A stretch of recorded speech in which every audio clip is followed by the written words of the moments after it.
Can you believe this? Moats. Who actually was it who even said, oh, they dug a trench and filled it with water and a moat? Why would they say that? The actual whole area was like floodplains, and the hill fort was actually kind of like raised up, and it was actually accessed by water, so you could sail around and go places. It was literally like a crannog then, sort of like a crannog. And then when you get the thing like brigantes, like crannogs, out on a bridge or a pier, or mast or beam. This is Old Oswestry, look. This has got a floodplain where it was. Old Oswestry. These are the maps for the old floodplains, and this is minimal. So there's literally no wonder they got like the Lady in the Lake legend. Why do they call them moats? Why do they try and make people believe that, oh, they dug a trench around somewhere and filled it with water so you could get to it? Why don't they say the whole area was a lake?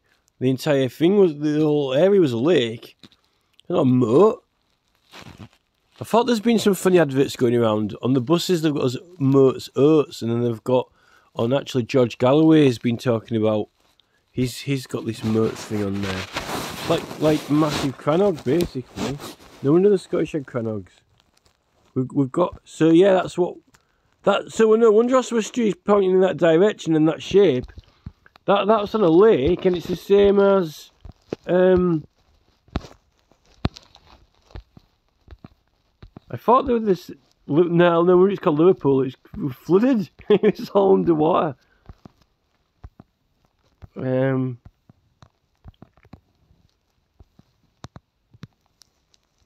on. Here we go. So here we are, and this bit here just goes out exactly to where Morrison's is now, which is, that's where it is.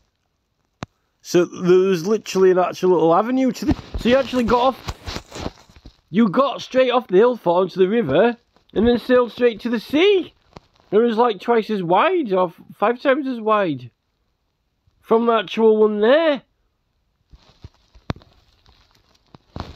And then that one went wider and not right up to, but obviously it's quite a lot uphill to Castle Hill Fort. So there were two hill forts by this fork thing here. Look at that. That is mad amazing. And then you've got the Dunelm one, which is lifted up at Meltham, but he said this is minimal extent. But here you've got the Pennine Ridge. But he's got this lake all in the Pennines, but that's like high ground. Why has he got lakes unless it's over the other side where it dips down? But I don't quite get that. That's the modern reservoir though. That reservoir wasn't there before. But maybe all this would have been flooded, but I'm not sure. But that's where the Meltham Cop is. And when you get a lot of water growing there, you get a hell of a lot of those long grasses growing, which is what Libertcap's growing anyway. And then you've got this ridge on the top. I think there were some dolmens up there on those ridges and cairns, because it's just got that character and feel to it. After seeing those seafin ones and the one in Scotland, I'm not quite sure why he's got it flooded on the inside. Oh yeah, because that's where they've got those where the lakes are on the other side. But this is these, and then in between is a really high up bit, so it didn't actually flood.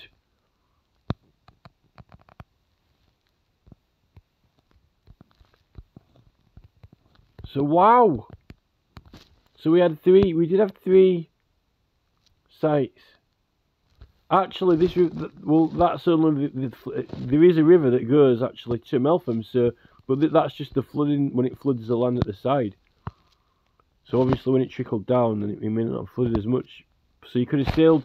Could have probably sailed. I don't know why that happened. That's amazing. So it would have been like some kind of water city, like have you played that game Moonstone, and you've got those different cities, like never mind the Aztecs having all those like water irrigation systems that were really advanced and beautiful until the conquistadors went over. Ours would have been like a water city. It would have looked amazing.